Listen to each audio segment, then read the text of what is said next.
Bueno, estamos en un tema que tiene que ver con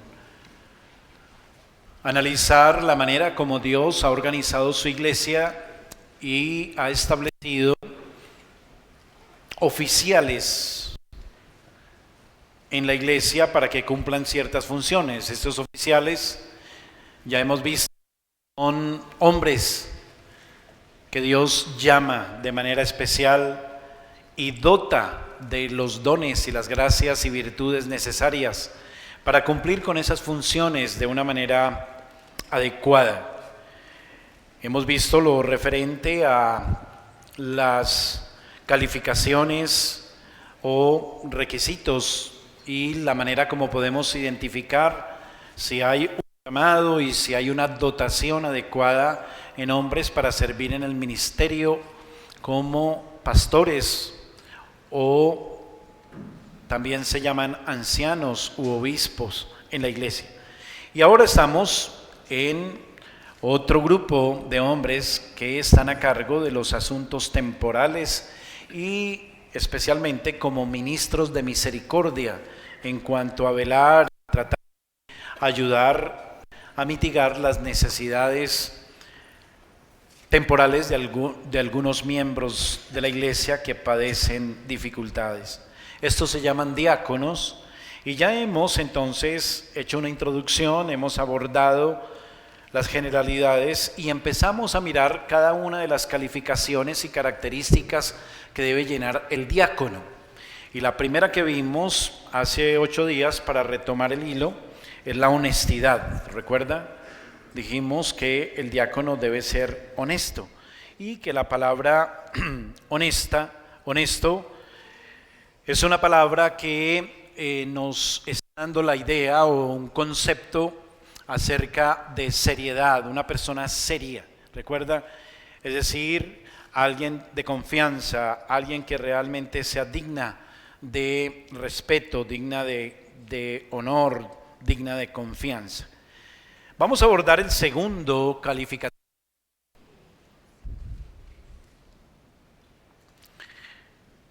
Y volviendo a nuestro texto base, que es Primera de Timoteo, capítulo 3, recuerda, dice el texto que los diáconos deben ser honestos y también deben ser, en segundo lugar, sin doblez. ¿Sí lo ve ahí en su Biblia? Sin doblez. Sin doblez. El término griego que encontramos en el Nuevo Testamento, ese es un término que se puede leer como dilogos. Dilogos. Es un término compuesto que está significando dos y logos palabra. Es decir, alguien en un sentido que es de doble palabra. Doble palabra. El hombre con doblez puede traducirse también literalmente como de dos lenguas, como si tuviera dos lenguas. Es decir, alguien que dice una cosa en un momento dado, pero en otras circunstancias sobre el mismo tema dice algo distinto y diferente. Alguien con doblez. El hombre con doblez entonces no es confiable. Es un hombre que le falta sinceridad. Tiene un corazón también engañoso. Tiene un corazón con doblez.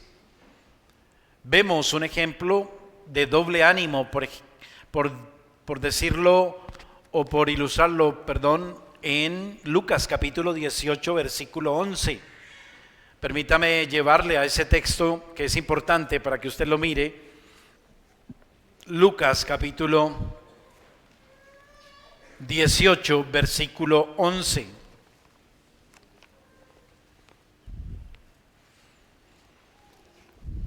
¿Lo tienen?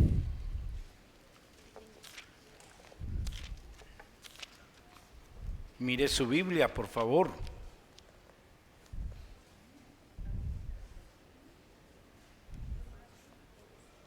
Dice el fariseo, puesto en pie, oraba consigo mismo de esta manera: Dios, te doy gracias, porque no soy como los otros hombres, ladrones, injustos, adúlteros, ni aún como este publicano. Nótese algo en este episodio. El fariseo se encuentra entonces orando en voz alta. Y este hombre ora a Dios con su boca, y a la misma hora y en el mismo momento está despreciando y criticando a su prójimo. Algunos oran y maldicen con la misma lengua, dice Santiago en su carta universal, o bendicen y usan el nombre de Dios en vano con la misma boca. De tal manera que este es un pecado, es un corazón que está siempre debatiéndose entre dos pensamientos. Es un corazón que no está firme y direccionado hacia Dios y buscar siempre reflejar el carácter de Dios y comportarse de acuerdo a la justicia de Dios, es decir, conforme a sus principios, conforme a la ética cristiana, como la enseñanza del Señor Jesucristo. La falta de sinceridad entonces hace que un hombre no sea confiable. Es un requisito moral que llama la atención a que el hombre en vista a ser reconocido como alguien que tiene un don de servicio, alguien que puede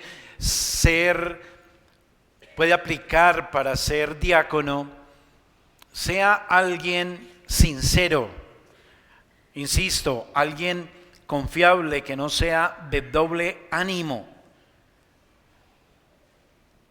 El texto, cuando habla de una manera puntual de que el diácono debe ser sin doblez, describe a una persona que siempre es consecuente y recta con todo lo que dice. Nunca dice algo, vuelvo a decir, en una circunstancia, en un momento dado, y se retracta en otra circunstancia, o hace lo contrario a lo que está diciendo. Se espera que haya consecuencia entre lo que dice y la manera como actúa, en lo que piensa y la manera también como lleva su vida. Es alguien muy sincero. En cuanto al diácono, debe ser un hombre que no da lugar a malos entendidos, porque el diácono es un hombre en el que se va a depositar por parte de la iglesia una confianza especial. El hombre que está oficialmente reconocido como un diácono, se le va a confiar que va a estar cuidadosamente, seriamente y también honestamente al tanto de la necesidad de los hermanos que están en la iglesia, los que padecen algún tipo de dificultad temporal, de tal manera que se espera que sea un hombre muy honesto para que no se preste a malos entendidos o se preste a malos manejos por parte de esta persona. Recuerde que había un problema en la iglesia de Jerusalén. ¿Qué estaba pasando en la iglesia de Jerusalén? ¿Recuerda la queja que había en Jerusalén? Volvamos al texto en Hechos capítulo 6.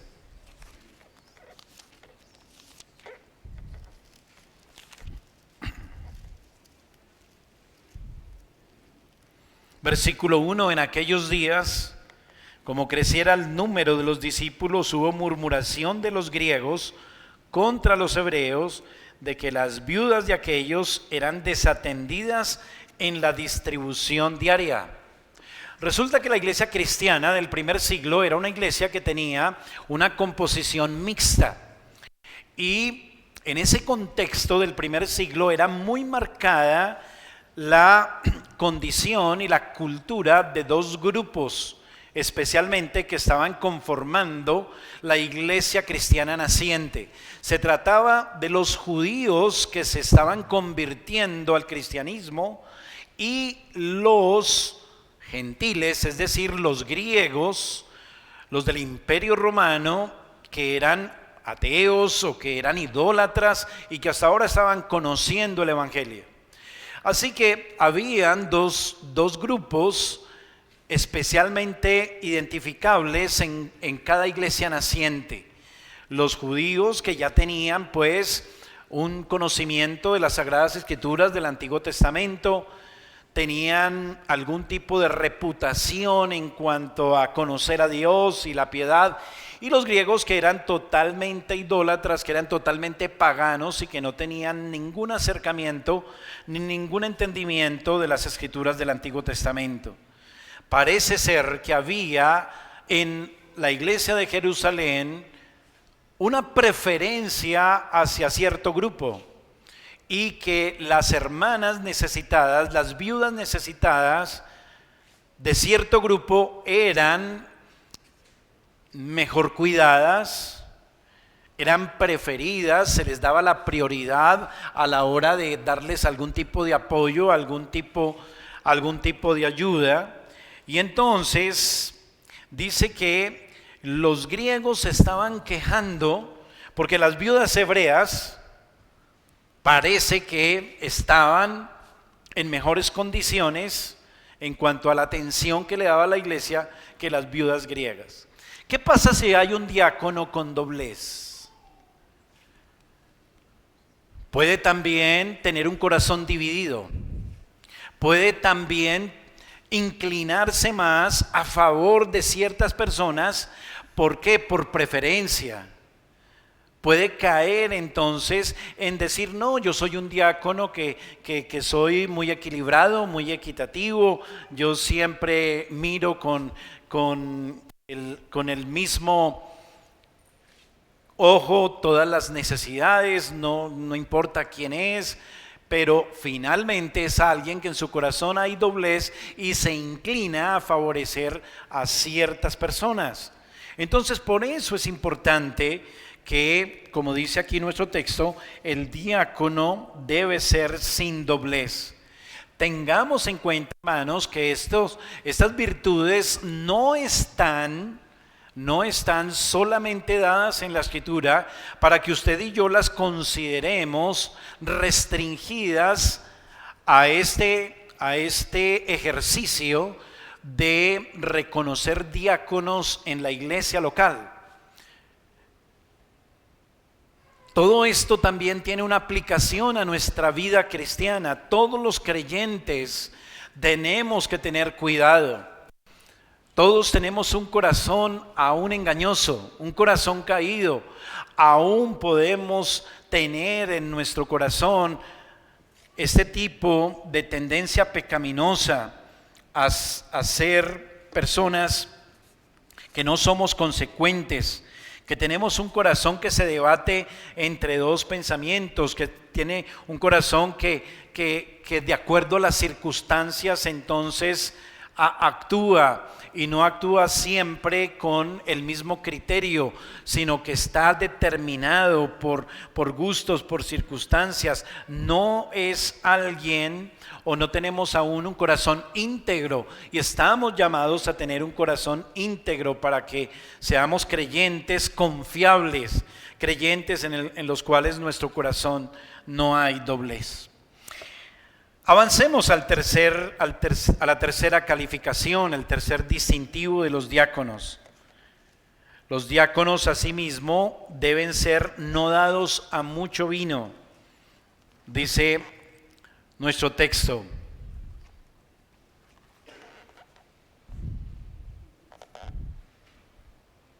Dice el verso 8, los diáconos asimismo deben ser honestos, sin doblez, no dados a mucho vino. Esta tercera virtud Es una virtud que también analizábamos para el caso de los obispos. Hemos dicho que para el caso de los obispos y los diáconos hay mucha similitud en cuanto a las calificaciones y requisitos. Recordemos que no dado a mucho vino es una expresión que significa literalmente no dando mucha atención al vino. No dando mucha atención al vino. Cuando leemos, por ejemplo,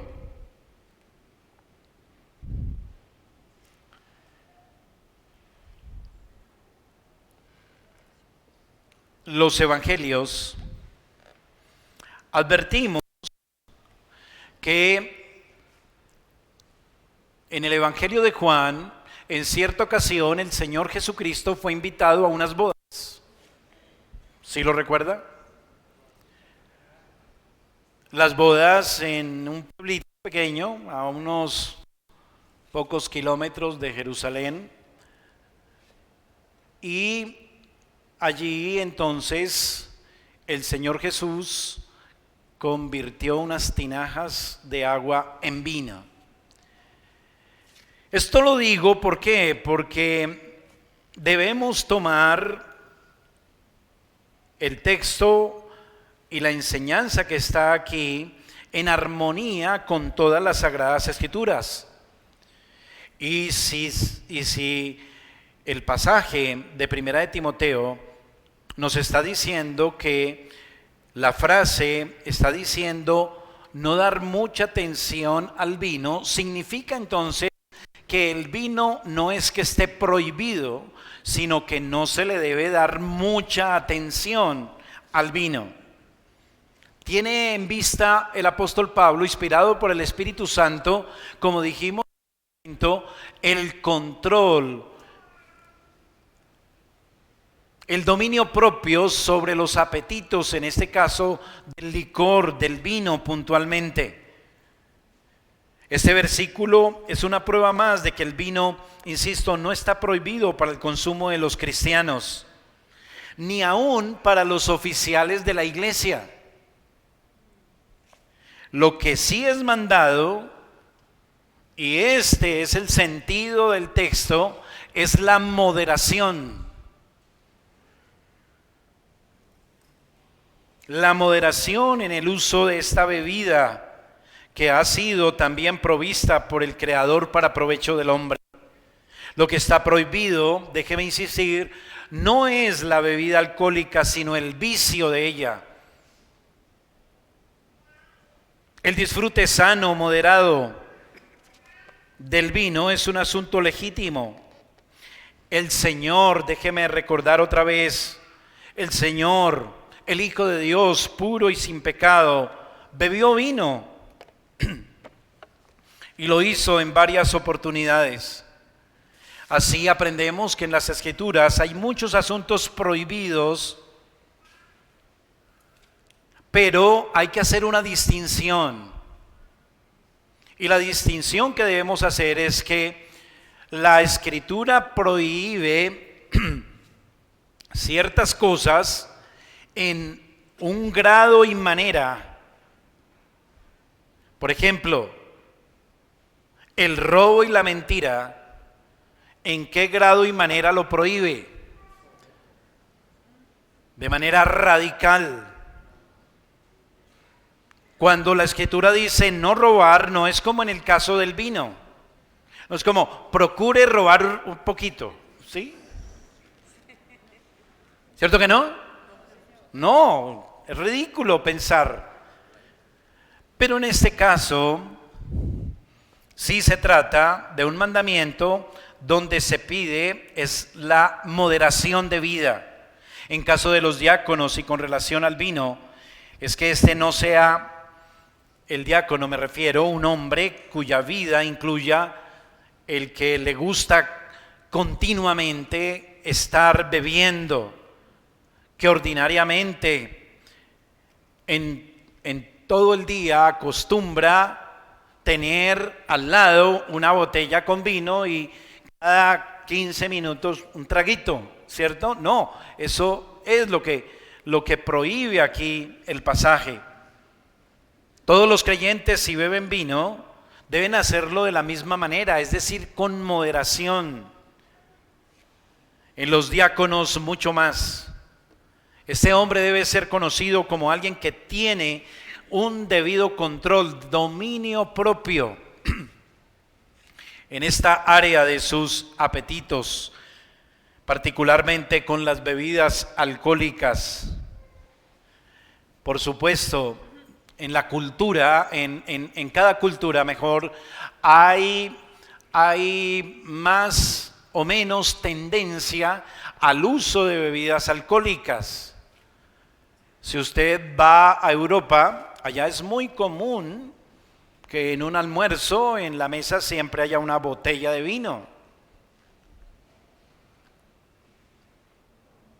Entonces, si usted llega a la casa de unos hermanos cristianos allá en Sevilla, España, ¿sí? Y hay 2 botellas de vino ahí a la hora en que lo invitan a almorzar, entonces usted no vaya a salir corriendo y no vaya a lanzar a sus amigos al fuego y al demonio.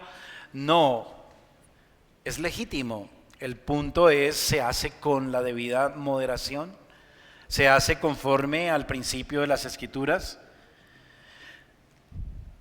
El descontrol en el comer y el beber es lo que se llama aquí la atención. No debe haber o ser conocido el diácono como un hombre, insisto, que tenga excesos en cuanto al uso de bebidas alcohólicas. Debe ser un ejemplo de un hombre sobrio, de un hombre moderado, de un hombre con dominio propio en el uso de estas cosas. Así que en conclusión, el hombre que va a ser postulado, que va a ser considerado para entrar y permanecer en el cargo de diácono, debe manifestar dominio propio, control de él mismo, particularmente en cuanto a la comida y la bebida. Avancemos al cuarto calificativo.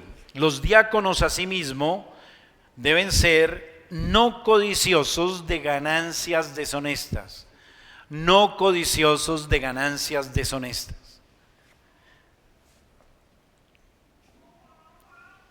Los diáconos, al igual que los obispos, deben estar libres de lo que podemos llamar motivos mercenarios.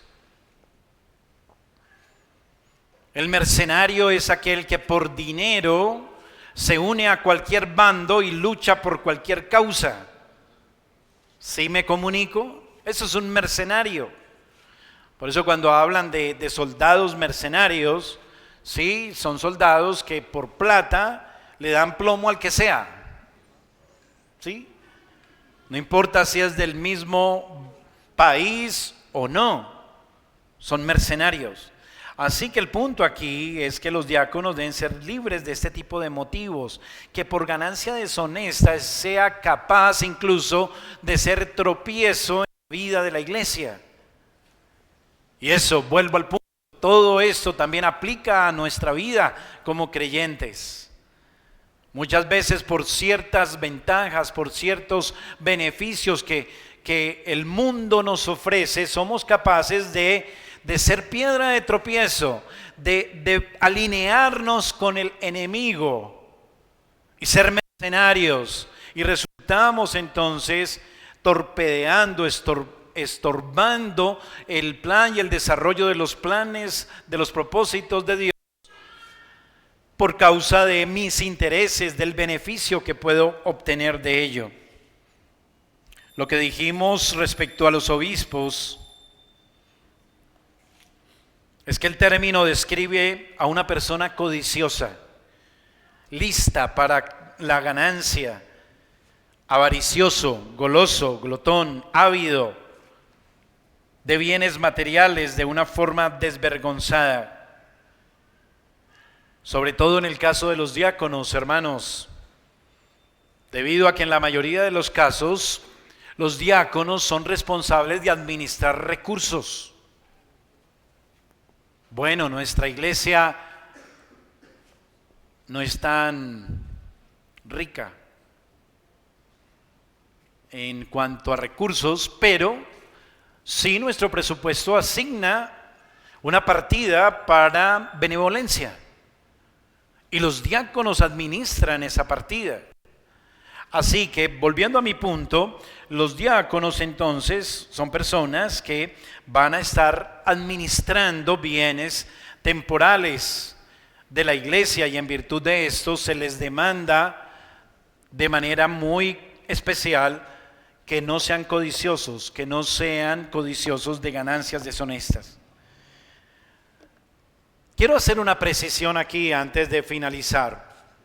Y es que los diáconos, hermanos, sí manejan recursos en la iglesia local, pero ellos no son los responsables de la administración de los bienes temporales de la iglesia, de los recursos económicos o del dinero. Le invito a abrir un texto que está en Hechos capítulo 11, versículo 30.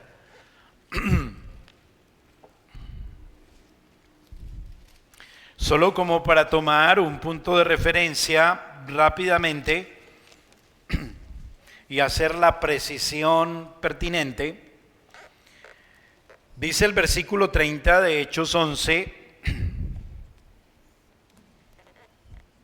voy a leer el 29 para tomar un poco el contexto, dice: entonces los discípulos, cada uno conforme a lo que tenía, determinaron enviar socorro a los hermanos que habitaban en Judea, lo cual en efecto hicieron, enviándolo a los diáconos por mano de Bernabé y de Saulo. ¿Dice así? No, pero ustedes comen entero, no dicen nada.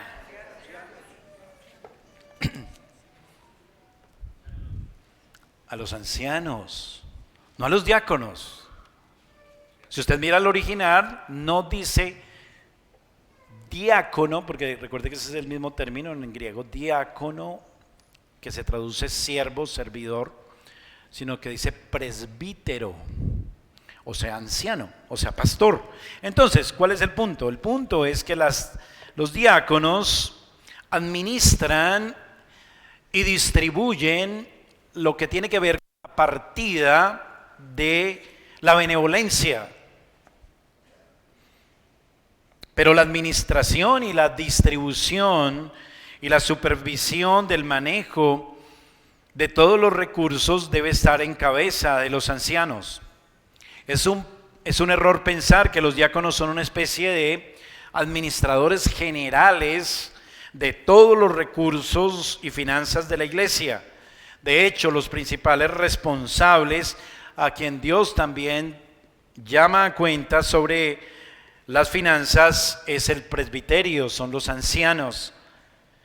Claro, se pueden apoyar algunas veces para ciertos asuntos de este tipo con los diáconos. ¿Por qué? Porque son hombres sin doblez, son hombres que están en el uso de recursos, muchas veces tienen que tomar decisiones y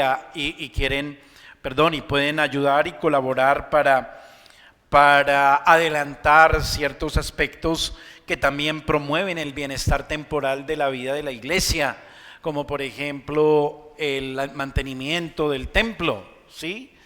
Esto no tiene que ver el mantenimiento del templo ni con enfermos, ni con viudas, ni cosas de estas, pero es para el bienestar de toda la iglesia. Entonces también pueden ellos tomar unos recursos dentro del manejo y la organización de la iglesia, y obviamente pues van a tener que tomar decisiones sobre ellos y distribuirlos conforme a lo que sea necesario. Pero quería hacer esa precisión, no significa que ellos están en el manejo de todo el tesoro de la iglesia local. Tengo que decir harto sobre esto, así que voy a dejar hasta aquí sobre lo de no codiciosos de ganancias deshonestas, y retomamos este tema en 8 días, Dios mediante. Vamos a orar y terminar la escuela dominical. Padre bueno, queremos darte gracias por la oportunidad de mirar estos temas a la luz de tu palabra. Señor, ayúdanos a todos a tener un corazón honesto, un corazón sin doblez, un corazón que tenga su tesoro puesto en los bienes eternos y no en las cosas temporales de este mundo. Que nuestro corazón no se apegue a los bienes de esta tierra, Señor. Que nuestro corazón no sea de doble ánimo, Señor bueno, que podamos ser también de un carácter creciente en Cristo para ser mayormente confiables ante nuestros hermanos y en la vida de la iglesia. Y especialmente, Padre, rogamos por aquellos que tú llamas y dotas de un don de servicio y un llamado al diaconado para que estas virtudes también se atesoren y se expresen de una manera abundante y generosa en sus corazones. Te lo pedimos, Padre, en el nombre de Jesús. Amén y amén.